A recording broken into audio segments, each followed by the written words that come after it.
Welcome to Increase, where it is my task to increase, illustrate, and inundate you with information, knowledge, and overall help cause you to think.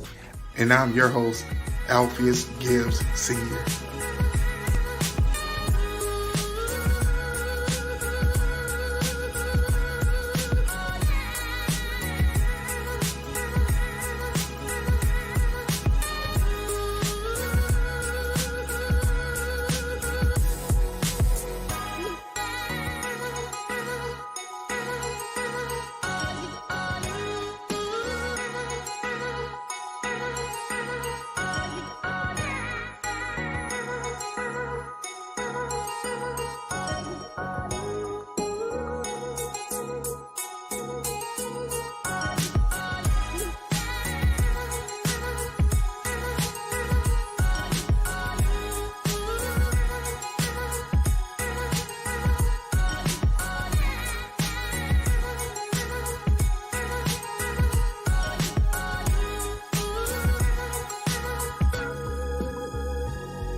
Hey. This is Increase, and I am your host, Alpheus Gibbs, and I want to welcome you to Increase. If you have not already, I need you to click that subscribe button right there if you're on our YouTube. And if you're on our Facebook, we are Increase on Facebook. We have our Facebook page there. And so I want to just today talk about the perfect business plan. I mean, this is something that is often overlooked. I can't tell you how many entrepreneurs I talk to. They give me an idea. They tell me, hey, this is what I'm going to do. And I go, well, okay, so let's look at the business plan. And they go, what do you mean? I don't have one. Or I'm talking to one who's already existing. And I'm talking to them and I'm like, hey, you guys look like they're doing pretty good. So what are your projections? What are the things that tell me about your business? And they kind of look at me and I go, so where's the business plan? And you kind of get this dumbfounded look on their face because that's something that they didn't even think about or they didn't think it was necessary. Your business plan tells investors, it reminds you of what your business is and how it's going to operate. Your business plan is like the roadmap for your business, not only in its early stages, but even as it grows, because people want to know your vision. And what better way to tell them your vision is by way of a business plan. So I'm going to give you the perfect business plan. Now it's going to be very simple, but as they often say in the business, the devil is in the detail. When you begin to get more clear about your vision and you get more clear about what it is that you desire, you can't help but to be successful in business. You can't help but even to be successful in life, you need a plan. It's the whole reason why people have vision boards.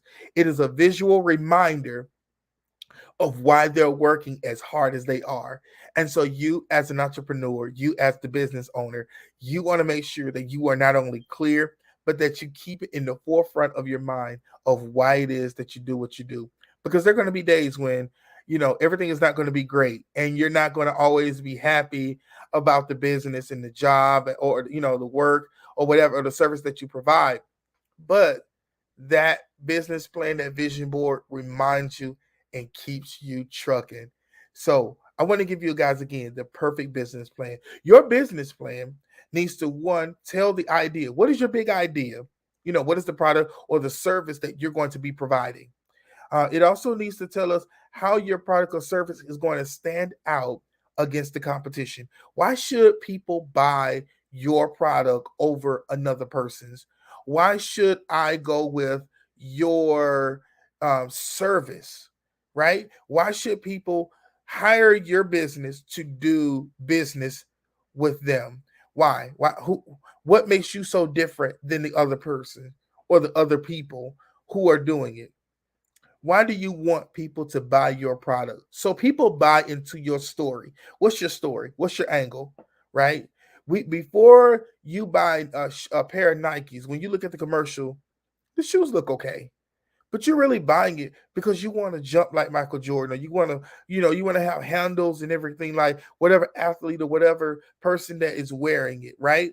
And so that goes even with your product or your service. Why? What is your story? Why should we listen to your story? What is it? What is so unique about it? And you got to tell us about it. That's a part of your branding. That is a part. That is so much. It is so much into that. But even in your business plan, where as an investor, we want to look at it and go, hey, why? What's your story? What makes you stand out? Why should I go with you versus, Joe Blow down the street, right? Then we need to know your business name. I know that may seem simple and crazy, but a name says so much about the product. I, if you don't believe me, look up the word Dolce and the word Gabbana. Look it up because oftentimes we think a name is that person's last name or their first name or just something that they came up with. But there is a reason why people name businesses the way that they name them. Names have a meaning. It tells a story all by itself. And when your story and the name of your business story begin to coincide with each other, they begin to flow with each other, people feel a connection.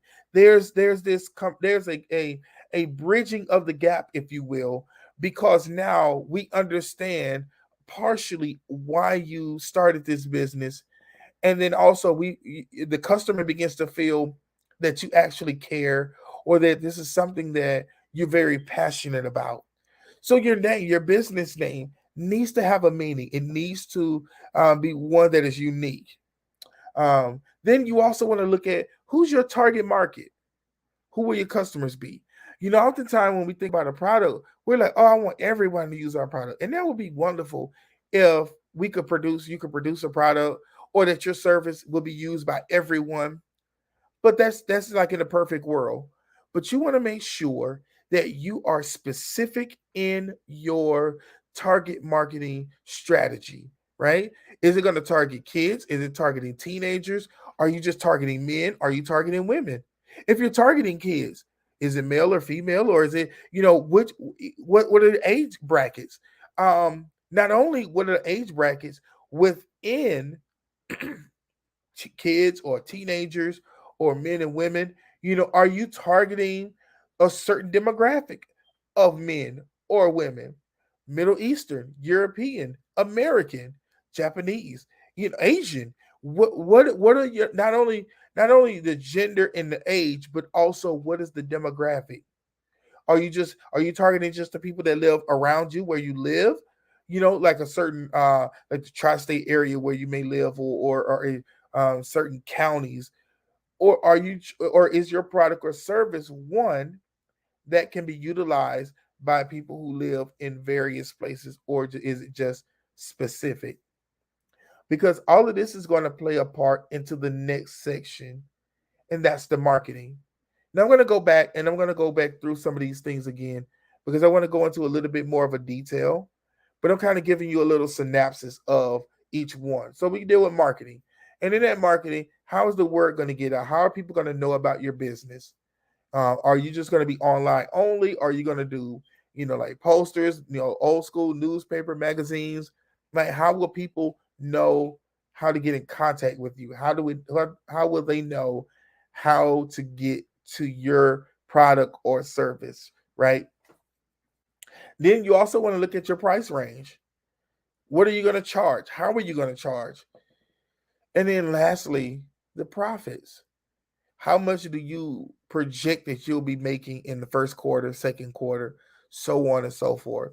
So let's go through those again, right? From the top, business idea. What is your idea? What is something that you can do right here, right now? Or what is it that you already started and now you're saying, hey, this is my idea. This is what I'm going to go with. This is what I have passion about. This is what I can talk about. This is what I can do no matter what. This is something that I can train or teach someone how to do so that I can begin to work on something else. What is your big idea? Is it a product or is it a service? Is it a combination of both? Right? Some people like, and I use this an example sometimes, and that is, like with the hairdresser, you may do hair and then you begin to develop your own shampoos, conditioners, hair serums, things of that nature. Or you may be an esthetician and you deal with skin. And so you use other people's product as you're developing your own. Or you may develop a tool that people can use at home when they're not seeing you. But whatever the case is, right? You want to make sure that you are very clear and precise about if this is a product or a service. And being resolute about it gives you the firmness and the solidification to share what it is that you do or what it is that you produce. Because sometimes, again, you may do a product or you may do a service, but you want to make sure that you are resolute, because you're going to need to answer the question of, why should I go with your product? Or why should someone or I go with your service?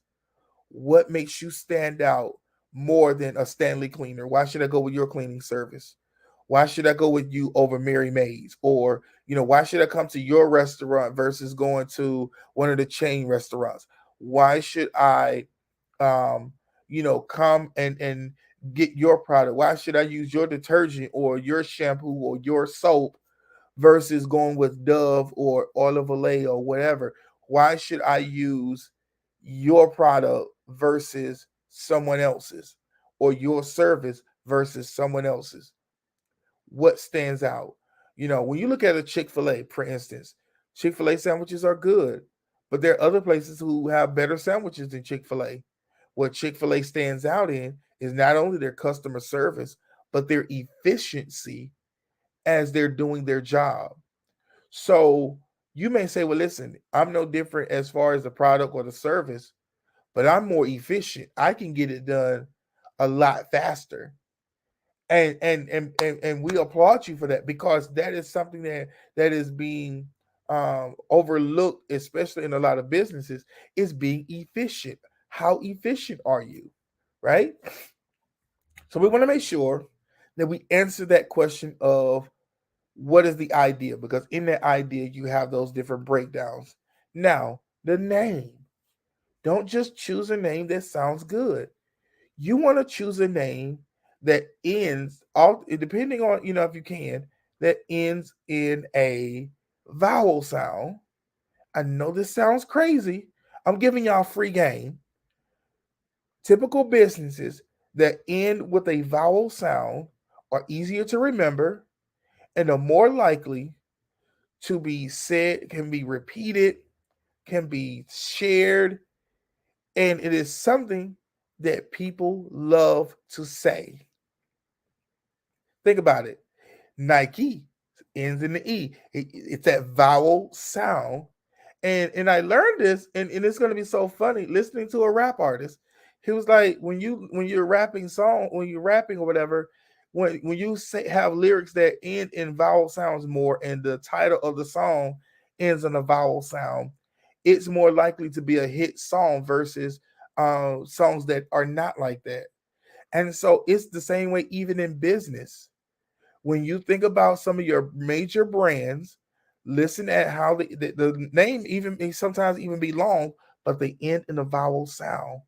And that vowel sound causes a memory reaction in the brain to remember and to associate that particular product or service with that particular item. So you want your name to have a meaning, because that name also needs to correlate with your story. What is your why? Why are you doing this? Why are you in this particular field? Why is this your particular niche? And when you're in your zone, when you're in your element, right? It's something that you love. You want the name to speak about your product even when you're not there, because you also want to make sure, especially if you need funding and you want to go to a venture capitalist or you want to go to a bank or whatever, you want your name to stick out. You want it to be something that even when they're not looking at your paperwork, the name is still speaking in their mind, even when you're not there, even when they're not looking at your product, right? So your name has to have meaning, but it needs to also be correlated to your story, to your why. Now we need to look at your target market. Again, who will your customers be? Again, as much as we would love to have everyone to use our product or service, you want to make sure that you're very specific, age specific, gender specific, and even demographic, regional, where your customers will come from. um, because when you are doing that, you're able to be culturally responsible in your advertising and in your marketing. You're also able to be very specific in your product and your service as to not be offensive. You're also able to speak to them in a way that they're able to, you are relatable to them. You're adding value to their life by providing a service or a product. And when you're not relatable, when they can't um, reach you in a particular way, then you begin to lose people, and you begin to lose them because you wasn't culturally responsible in the things that you did. Think about this. Think about Home Depot, for instance. In every commercial that they do, they used to start out and you would see nothing but contractors, and they did very well. But as the market began to change and you start seeing people do their own home improvement, they begin to change their targeting, and they begin to target those people who want to do their own home improvement. So you start seeing commercials and things that were centered around families, husbands, or moms, and with their children and everything, and they're doing little small projects at home. They still had their fan base, their base, which was construction workers and people in that particular field. But then you also saw them be more inclusive of another market. So when you are writing down and thinking about your target market, even if you're doing t-shirts or hats, or again, if you're providing a service, you want to make sure that you are doing your due diligence as to say, this is my target market and my target demographic, so that you're able to reach them where they are. Then again, because now this ties into marketing. How am I going to market? How am I going to get my name in the faces and in the ears of the people around? Sometimes, some places, you know, even though there's technology everywhere, they still listen to the radio. So, you may need to make sure that you do your due diligence and research to find out, okay, well, in the area where I'm looking to plant my business, or my service or even my product or whatever, okay, what are the means to getting people to know who you are and what you do? So some, it may be social media.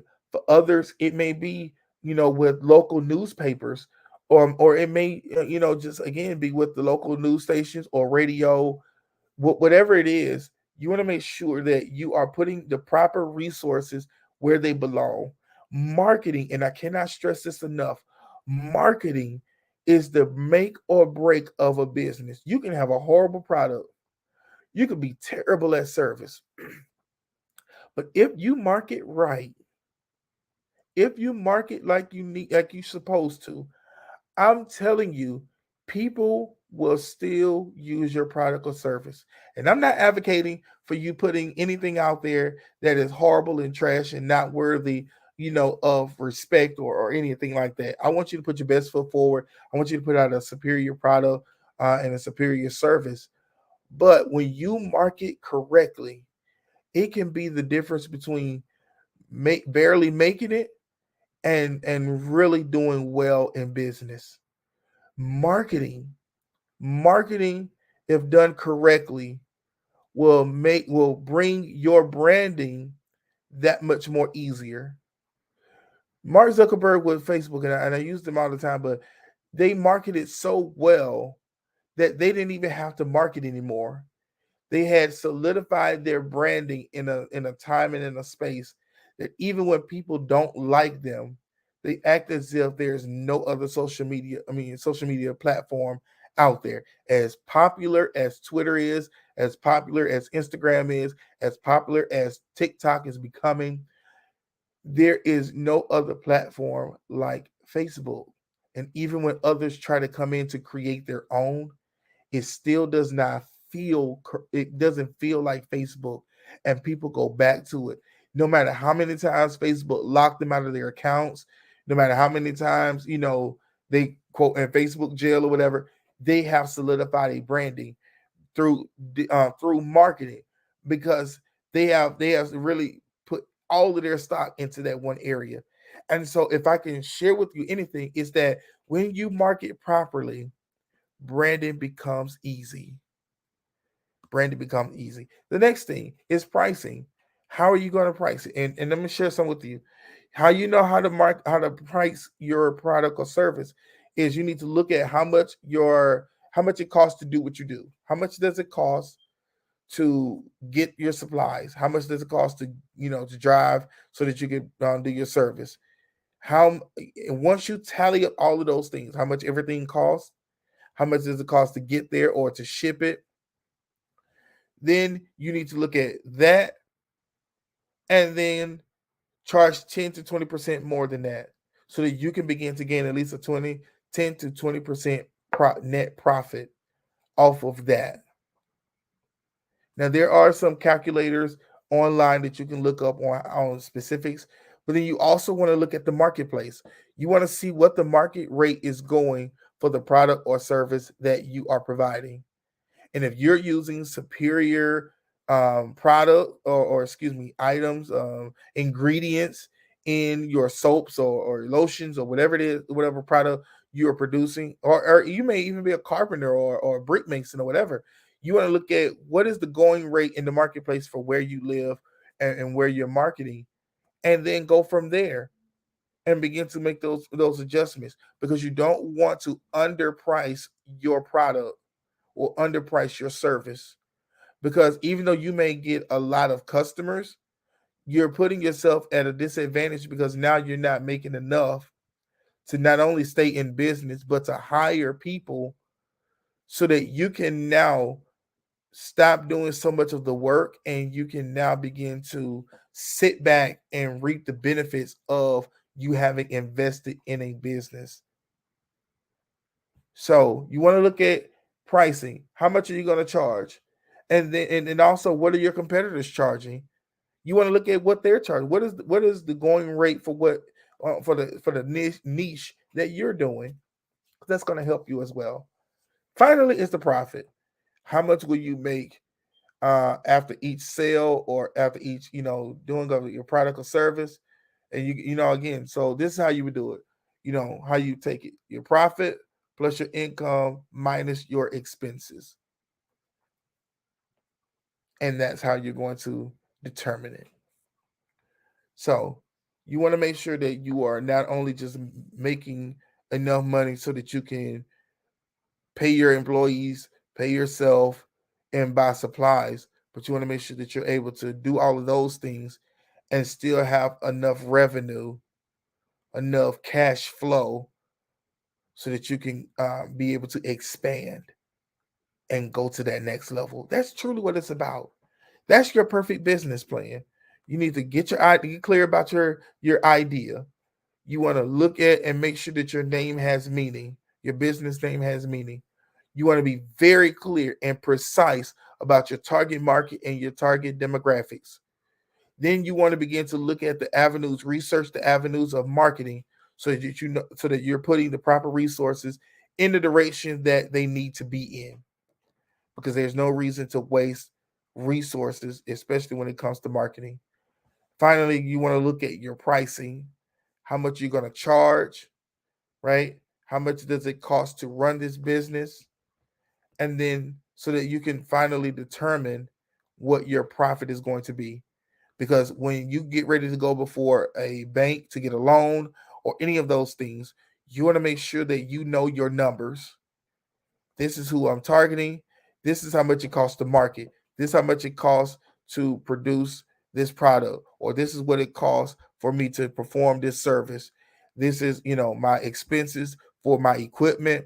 These are my expenses, to get to wherever I need to go to perform this service, and also to rent this building or whatever, this office space. And now these are my this is my profit after all of that. After I take out, and do everything, pay my employees, and all of these the other things. Make sure you set aside money so that you can pay your taxes. Now you have the winning recipe. Now you're able to ask for funding or get funding, and you have a solidified, solid business plan. If I could add, and this is not about a business plan, but this is what I think I want to this is a bonus clip. And that is, make sure that you have a business bank account and that is strictly for the business, that you yourself are not touching, but it is for your business and your business alone, and that you're not taking out for personal nothing. If you're going to pay yourself out of your account or out of the business, write yourself a check. Make sure that you're on payroll so that IRS does not come back to bother you in the long run. Listen, this is your boy Alpheus. I want to make sure that you guys have the perfect business plan so that you can be successful in business. Thank you for your time. You guys have an amazing day.